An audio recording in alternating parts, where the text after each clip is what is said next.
कहाँ हो प्रिय? सुनंदा, तुम्हारी स्वामिनी दिखाई नहीं देती, कहाँ है वो? महाराज, प्रातः काल से मैं भी उन्हें खोज रही हूँ। यदि मिल जाएं तो हमें सूचित करना। जी महाराज। प्रणाम महाराज। प्रतिहारी, जी महाराज। क्या तुमने महारानी मैना को देखा है? अनेक बार देखा है स्वामी। जब से आपकी सेवा में हूँ नित्य ही उन्हें देखता हूँ। नर बुद्धि, हम पूछ रहे हैं, क्या तुमने महारानी को आज देखा है? क्या तुम बता सकते हो कि वो कहाँ है? क्षमा करें महाराज, विगत कुछ दिनों से मैं उनके दर्शन नहीं कर सका हूँ। पता नहीं महारानी कहाँ गई होगी।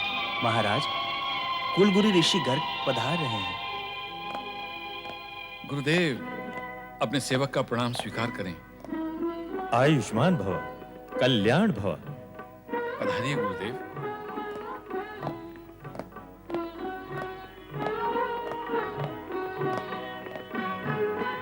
विराजिए गुरुदेव। नहीं हिमालय राज, बैठने का समय नहीं है। यज्ञ के अनुष्ठान में पहुंचना है। मैं तो केवल तुम्हें एक शुभ सूचना देने आया हूँ। कहिए ना गुरुदेव। हिमालय राज, अपनी ज्योतिष गणना के आधार पर मैं इस परिणाम पर पहुंचा हूँ कि तुम्हें शीघ्र ही पुत्र रत्न की प्राप्ति होगी। पुत्र रत्न की प्राप्ति? हाँ राजा, उस शुभ अवसर की प्रतीक्षा करो। विधाता तुम पर प्रसन्न है। प्रणाम गुरुदेव। महाराज की जय। आओ महामंत्री। महाराज किसी गहन विचार में थे?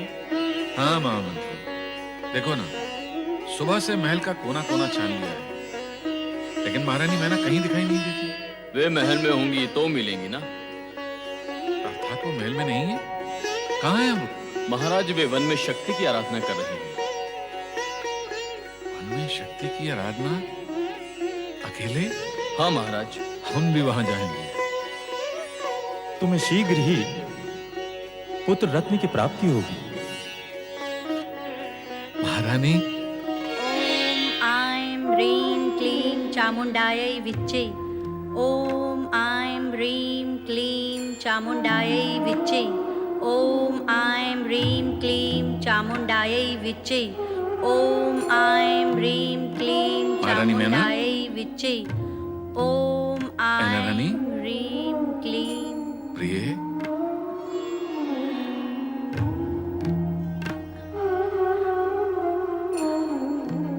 स्वामी, आप यहाँ? आश्चर्य तो मुझे होना चाहिए महारानी। मैं जिज्ञासु हूँ ये जानने के लिए कि आप यहाँ इस निर्जन वन में अकेले। हम दोनों ने साथ साथ शक्ति की आराधना का निश्चय किया था, फिर आप मुझे अकेला छोड़कर क्यों चली आई? स्वामी, आप माँ सती के वरदान की बात भूल गए क्या? यह आराधना तो मुझे अकेले ही करनी है। मैं भूला नहीं हूँ प्रिय।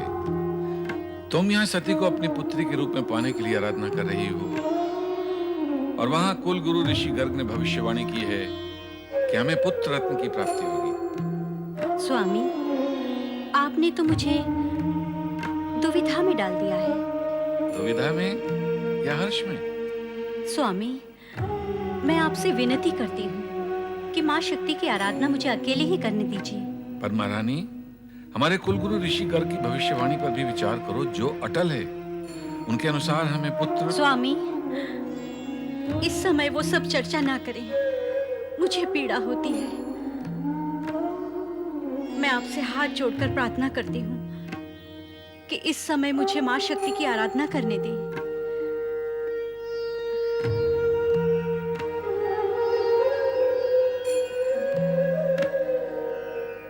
ओम आइम ह्रीं क्लीं चामुंडायै विच्चे।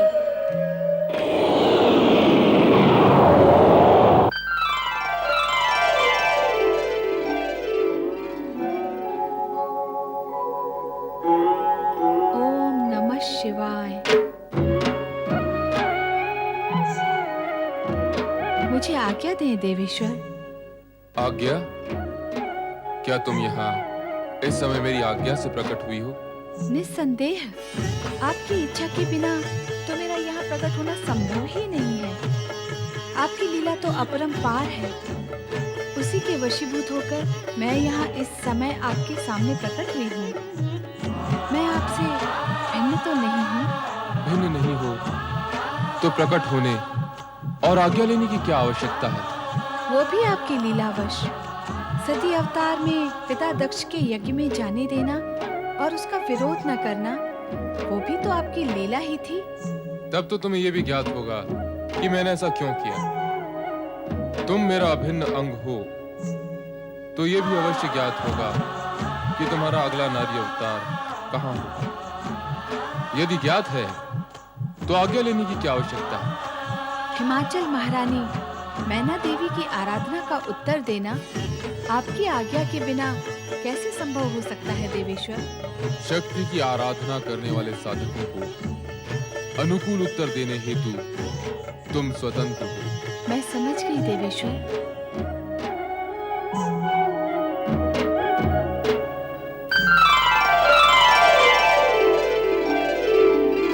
ओम ऐं ह्रीं क्लीं चामुण्डायै विच्चे।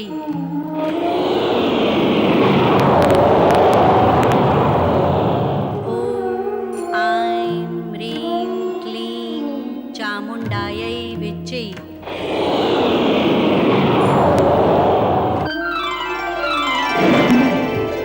ओम ऐं ह्रीं क्लीं चामुण्डायै विच्चे। ओम ऐं ह्रीं क्लीं चामुण्डायै विच्चे। ओम ऐं ह्रीं क्लीं चामुण्डायै विच्चे। महारानी मैना,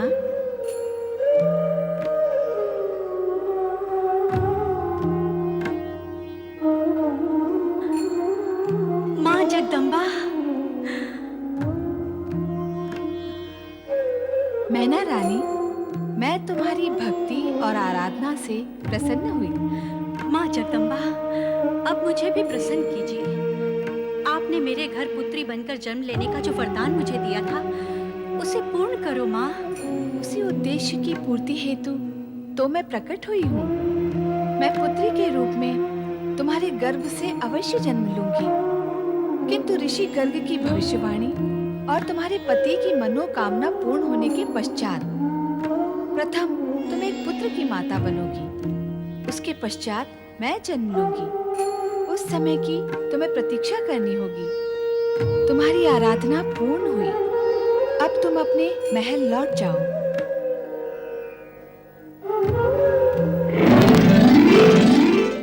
गुरुदेव, आप मुस्कुरा रहे हैं और हम दुविधा में हैं। दुविधा का कारण? आपकी भविष्यवाणी सती माता के वरदान अनुसार महारानी शक्ति की आराधना करने गई है कि उन्हें वो पुत्री के रूप में पा सकें, और आपकी भविष्यवाणी के अनुसार हमें पुत्र रत्न की प्राप्ति होगी। दोनों ही बातें असत्य नहीं हो सकती। तो सत्य क्या है गुरुदेव? क्या सत्य है गुरुदेव? हमें पुत्र रत्न की प्राप्ति होगी अथवा पुत्री की? दोनों। दोनों गुरुदेव? हाँ राजन, मैना महारानी पहले पुत्र को जन्म देगी, फिर पुत्री को। हाँ स्वामी, माँ शक्ति ने भी यही वरदान दिया है जो राजगुरु गर्ग कह रहे थे। मेरा प्रणाम स्वीकार हो। अखंड सौभाग्यवती भव, पुत्रवान भव, पुत्रीवान भव। अब तो तुम्हारी दुविधा दूर हुई राजन? हाँ गुरुदेव, माँ शक्ति की कृपा और आपके आशीर्वाद से अब कोई दुविधा नहीं। हमारी मंगल कामना और आशीर्वाद सदा तुम्हारे साथ है राजन।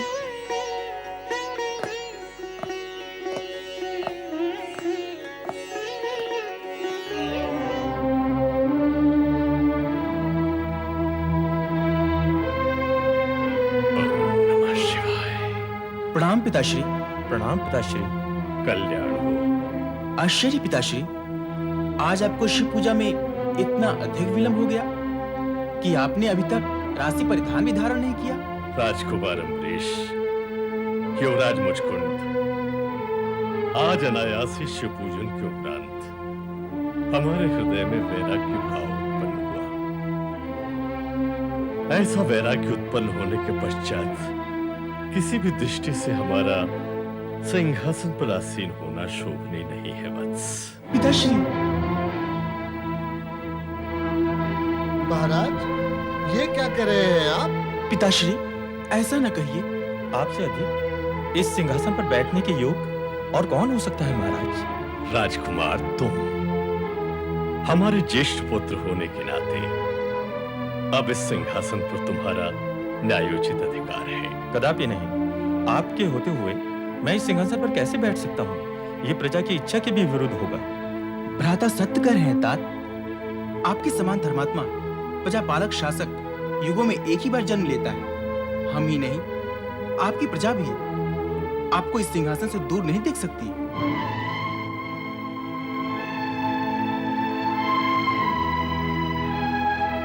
आप विराजिए पिताश्री। इस प्रकार संकोच ग्रस्त रहकर आप हम सबके मन में भय उत्पन्न कर रहे हैं। भय कैसा वत्स, परंतु सत्य यह है कि हमारा इस राज्य सिंहासन से अब मोह भंग हो चुका है। इसी मोह के कारण हम आज तक भगवान शिव के दर्शन से वंचित रहे, परंतु अब हृदय ने निर्णय ले लिया है वत्स। भगवान शिव के दर्शन हेतु हम नर्मदा तीर्थ पर रहकर घोर तपस्या करेंगे। महाराज, अपने निर्णय को बदल दीजिए। आपकी अनुपस्थिति में हम ही नहीं, सारी प्रजा अनाथ हो जाएगी। आप सत्य कह रहे हैं महामंत्री जी। पिताश्री, सारा संसार जानता है कि आप जैसा महान शिव भक्त युगों युगों से इस पृथ्वी पर नहीं हुआ है। आपके राजा रहते हुए भी भगवान भोलेनाथ आपको दर्शन अवश्य देंगे। अमरीश सत्य कह रहे हैं तात। आपकी भक्ति से भोलेनाथ अवश्य प्रसन्न होंगे। नहीं वत्स, शिव पूजा के समय लिया गया संकल्प बदला नहीं जा सकता। यह निर्णय हमने भगवान शिव की प्रेरणा से ही लिया है। अब शासन का कार्यभार तुम्हें ही संभालना है। पिताश्री, अभी इसी क्षण हमारे युवराज मुष्कुंद महाराज घोषित किए जाते हैं।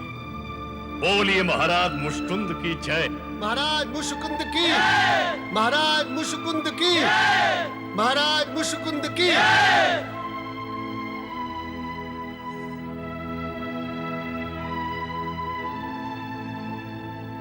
सभासदों, अपने शासन काल में यदि आप लोगों में से किसी के प्रति कोई त्रुटि हुई हो, यदि कभी किसी भी प्रजाजन के प्रति हमसे कोई अन्याय हुआ हो, तो हम आप सबसे क्षमा चाहते हैं।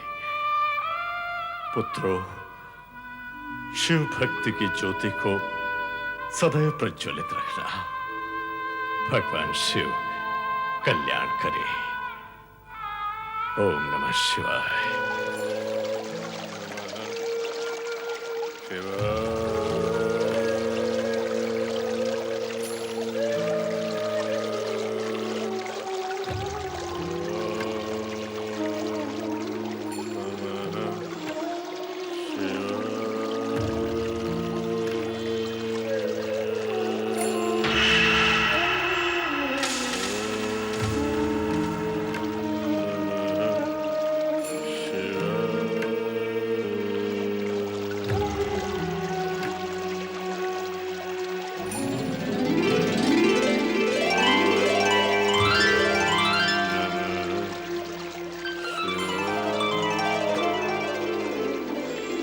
वत्स मंधाता,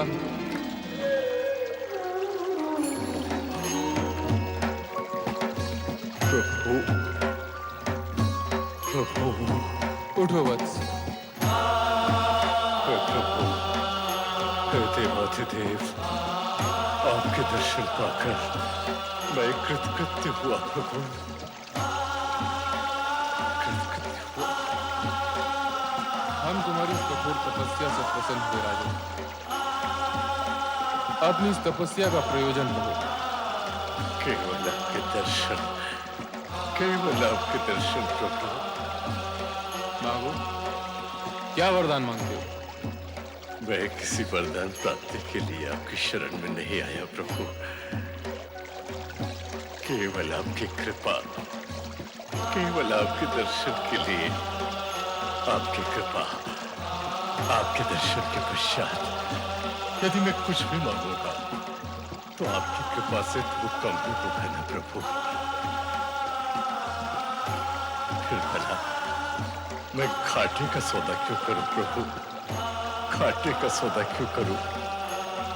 तुम्हारी इस निस्वार्थ भक्ति और समर्पण भावना ने तुम्हें हमारे और समीप ला दिया है राजा। प्रभु, तुम्हारी इच्छा हो न हो, किंतु हमें तुम्हारी भक्ति का प्रतिफल देना ही होगा। प्रभु, प्रभु, आपके इन श्री शरणों में मेरा स्थान बना रहे, बस बस यही मेरा संतोष होगा प्रभु। किंतु इससे हमें संतोष नहीं होगा। श्रद्धा और अटूट नियम की सीमा में रहकर की गई तुम्हारी इस अटूट भक्ति ने तुम्हारा स्थान ऊंचा बना दिया था। इस स्थान और यहाँ के संपूर्ण वातावरण को तुम्हारी साधना और भक्ति ने शिवमय बना दिया। इसी कारण ये द्वीप मानधाता द्वीप के नाम से प्रसिद्ध होगा। यहाँ के कण कण को तुमने अपनी भक्ति और साधना से पवित्र बना दिया। इसी कारण नर्मदा नदी के कंकड़ों को भी शंकर अर्थात शिवलिंग होने का गौरव प्राप्त होगा। इस नर्मदा नदी के तट के सभी तीर्थ भविष्य में शिव तीर्थ के नाम से जाने जाएंगे। भगवान